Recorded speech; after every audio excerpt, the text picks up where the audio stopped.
I went for a run and my calf had a little niggle. So it was only a little niggle, but you know, something was there, almost like someone was doing, kind of tapping on my shoulder and saying, you know, I'm not happy.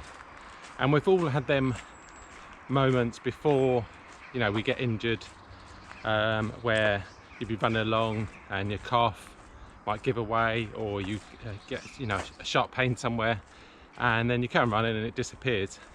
And then, you know, a few weeks later you get injured, and then you kind of think back, well, hang on a minute, it did warn me. So I think it's important to kind of listen to, you know, the signs. I'd probably save myself from getting a, you know, full-on calf injury, because obviously, you know, my muscles weren't happy and they gave me that warning sign. So, you know, we've talked before about 80-20 training, math training, listening to your heart rate, and all them things are great and they will help keep you injury free. But it's also important to listen to your body and to be in tune with your body. You know, the old me a couple of years ago would have just carried on running, you know, and then probably injured myself.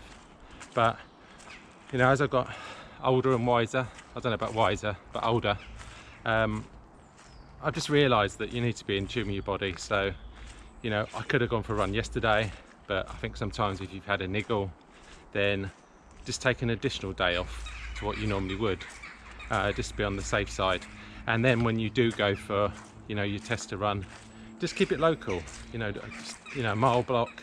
So if it is a problem, at least you haven't got, you know, too far to go home, because we all know that what happens, you know, if you're going to injure yourself, it's going to be that furthest point away from your, you know, your house, and you're going to end up having to, you know, make that call for someone to come and pick you up, or, you know, you're going to have to hobble home. So it's not something you really want to do.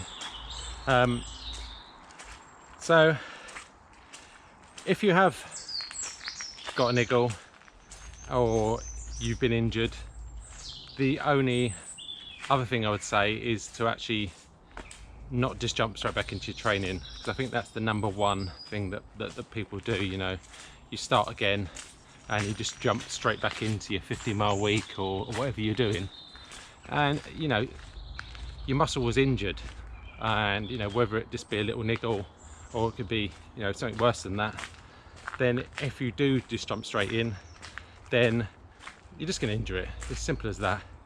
So if you've got a niggle, we all know that obviously right is the way to go. So rest, ice, compression, elevation.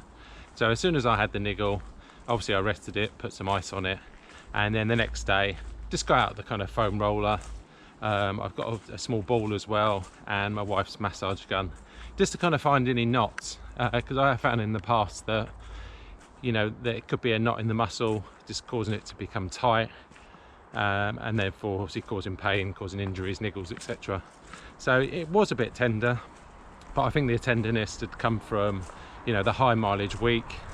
You know, it just puts additional strain on the body, and that's when obviously it comes into, you know, like intensity following over to the next week. So I think it's important to, you know, have the tools at home.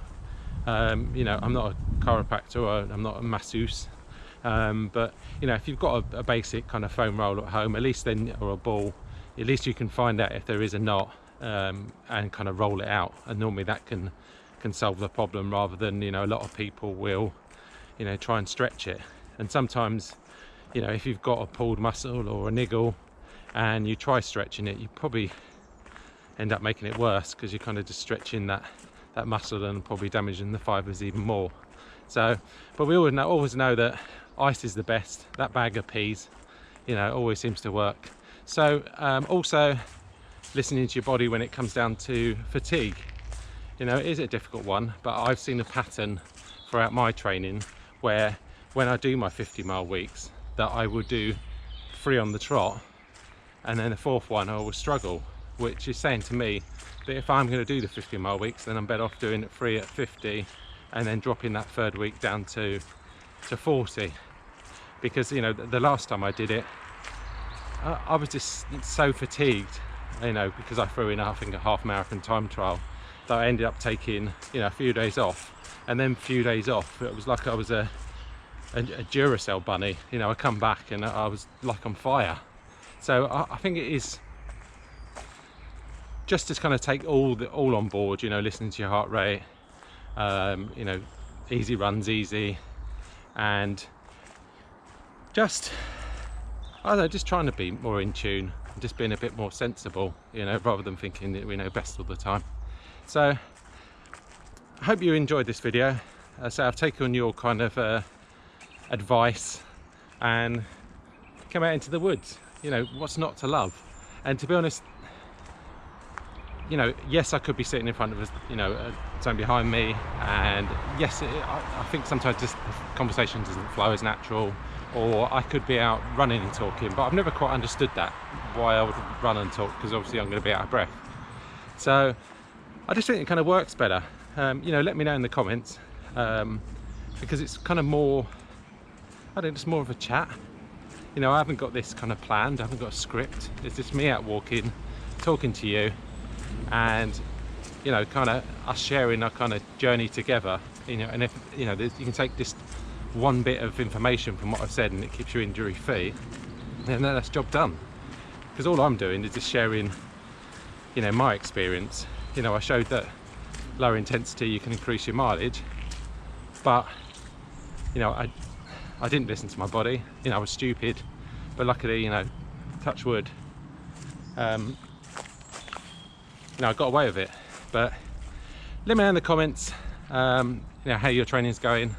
I say, if you want any tips or need any advice, you know, just contact me. I do try and get back to everyone, and I think I do get back to everyone. So, you know, let's grow this community together, and let's roll on. Let's say, not long now in the UK, there was talk of the vaccines, you know, it's all being done by end of August. So, you know, that's fantastic, because you know, like you, I can't wait for Part Run to come back, races, getting back to my club, the community.